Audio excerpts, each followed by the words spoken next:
রাজনীতির প্রশিক্ষণ। মোহাম্মদ আব্দুল হক।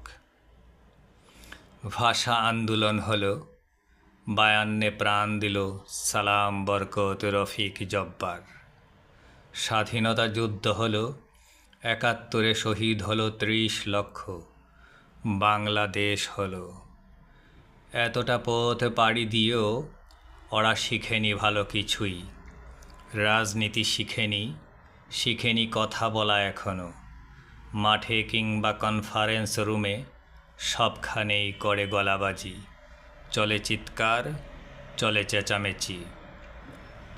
রাস্তায়, শিক্ষাঙ্গনে, বাসে, বইমেলায়, শিল্পচর্চায় করে হট্টগোল, করে দাঙ্গা ফেসাদ, আচরণে দেখায় জঙ্গিবাদ। শিখেছে লুটপাট আর চাঁদাবাজি। সুযোগ পেয়েছে, করেছে গণ্ডগোল। 52 থেকে পর্যন্ত সকলের ইতিহাস জানা আছে জনতার। তাই প্রশিক্ষণ দরকার, ভালোভাবে বাঁচতে শেখার, ভালোভাবে রাজনীতি করার, সঠিক দায়িত্ব পালনের প্রশিক্ষণ।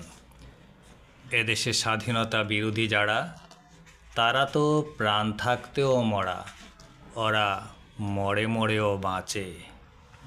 এখানে 90-এ স্বৈর শাসক হটেছে, 24-এ পালিয়েছে ফ্যাসিস্ট। এরপর আসবে কারা? আগামীতে আসবে যারা, তাদের গতি কি খুব বেপরুয়া?